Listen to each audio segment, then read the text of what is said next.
चालबाज मासी रंजू बहन की बहू सृष्टि बहुत संस्कारी थी। दोनों सास बहू बड़े प्यार से रहती और मिलजुल कर घर का काम करती थी। पर ये बात कईयों को तो अच्छी लगती, लेकिन कई लोगों को तो जलन का कारण बन गई थी। एक दिन सृष्टि से मिलने उसकी सहेली घर आती है। अरे सृष्टि, तू तो बड़ी अच्छी लग रही है।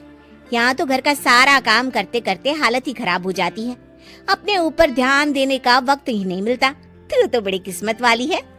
सृष्टि इस बात से हमेशा खुश रहती थी कि उसे एक अच्छा ससुराल मिला है। लेकिन एक दिन रंजू बहन की दूर की मौसी उसके साथ रहने आती है। अरे तू क्यों सारा दिन घर का काम करती है? बहू को बोला कर घर का काम किया करे। अरे है तो वो भी बेटी की तरह ही ना, और मिलजुल कर काम जल्दी हो जाता है। तू तो बड़ी सीधी है। देख कैसे मटक मटक के सारे घर में घूमती है तेरी बहू। मेरी बहू होती तो इस वक्त मेरा पैर दबाती। क्या ये तेरे पैर दबाती है? पैर तो कभी नहीं दबाए इसने मेरे। ये सुनकर रंजना मौसी समझ जाती है कि उसने अपना काम कर दिया। अब जल्दी सास बहू में जंग होगी। मौसी मुस्कुराती हुई वहाँ से निकल जाती है।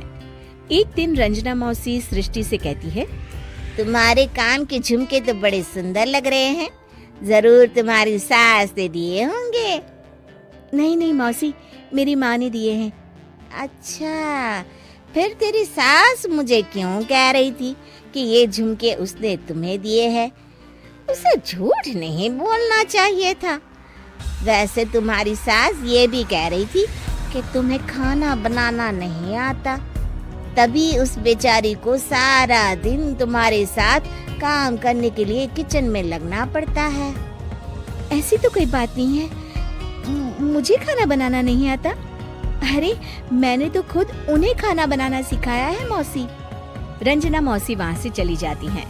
किचन में सृष्टि खाना बना रही होती है कि तभी उसकी सास वहाँ आ जाती है और वो कहती है, आज मेरे पैर में बहुत दर्द है, खाना तू ही बना ले। और वैसे भी मैंने सुना है कि मुझे खाना बनाना तो तूने सिखाया है। हाँ माँ जी, सुना तो आपने सही है।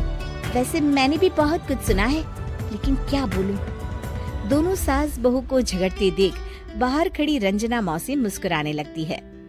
बड़ी आई थी प्यार से रहने वाली।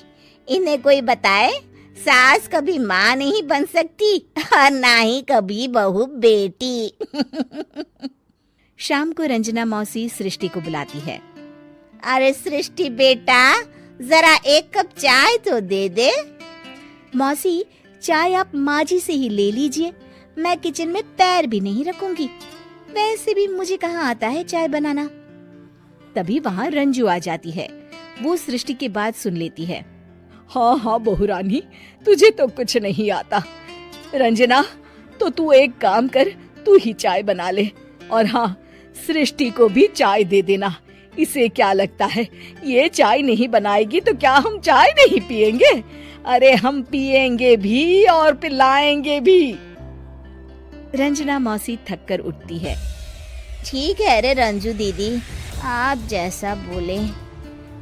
रंजना चाय बनाकर लाती है और सोफे पर बैठी सृष्टि और रंजू को चाय देती है। अच्छा, मैं थोड़ा मंदिर तक जा रही हूँ, रात में देर हो जाएगी आने में। रंजना देर रात घर आती है तो सृष्टि को आवाज लगाती है। अरे बहू रानी, कुछ खाने को तो दे दे, बहुत जोर से भूख लगी है। मैंने कोई खाना बना नहीं बनाया मौसी। वैसे भी आपकी बहन तो कहती है ना कि मुझे खाना बनाना आता ही नहीं। हे भगवान, अब यह फिर से ना शुरू हो जाए। तभी वहाँ रंजू आ जाती है। रंजू, आज खाना तुम ही बना लो, और हाँ, थोड़ा खाना सृष्टि को भी दे देना, ताकि इसे भी पता चले कि हमारे यहाँ खाने का स्वाद क्या होता है। रंजना बेचारी किचन में जाकर पूरे घर का खाना बनाती है। जब वो खाना बनाकर बाहर निकलती है तो सास बहू टेबल पर बैठकर उसका इंतजार कर रही होती हैं। लाओ लाओ रंजू, जल्दी खाना लाओ, बहुत जोर की भूख लगी है। सास बहू खाना खाकर अपने अपने कमरे में चली जाती है। अगले दिन सुबह रंजू रंजना के कमरे में जाती है। अरे रंजू, अभी तक सो रही हो? जरा नाश्ता तो बना दो। तुम्हें तो पता है ना कि बहू आजकल किचन में पाँव भी नहीं रखती। पता नहीं किसने उसके कान भरे हैं। चलो अब उठो और नाश्ता बनाओ। और हाँ, सृष्टि को भी दे देना खाने के लिए। अरे उसे भी तो पता चले कि हमारे घर का नाश्ता कैसा होता है। मैं नीचे जा रही हूँ, जरा जल्दी वक्त पर आ जाना। हाँ। रंजना नीचे उतरती है और उसके हाथ में सूटकेस होता है। अरे रंजू, कहाँ जा रही हो? नाश्ता नहीं बनाओगी? अरे मौसी, बहुत जोर की भूख लगी है, नाश्ता अभी तक नहीं बना। अरे मैं कुछ नहीं बनाऊंगी, मैं तो घर जा रही हूँ। तुम सास बहू के चक्कर में मेरी तो कमर ही टूट गई। अरे अरे मौसी, कहाँ जा रही हो? तुम चली जाओगी तो हम सास बहू को खाना कौन खिलाएगा? रंजना मौसी भागते हुए कहती है। अरे मेरे बस की नहीं है, मुझे माफ करो, मैंने तो गलती कर दी तुम दोनों के बीच में झगड़ा लगाकर। रंजना मौसी के जाने के बाद रंजू सृष्टि से कहती है, बढ़िया आई थी हमारे बीच लड़ाई लगवाने वाली। अरे कौन कहता है कि सास माँ और बहू बेटी नहीं बन सकती? सही कह रही है माँ। अगर ऐसे भड़काने वाले लोगों से दूर रहा जाए तो हर सास माँ और हर बहू बेटी बन सकती है।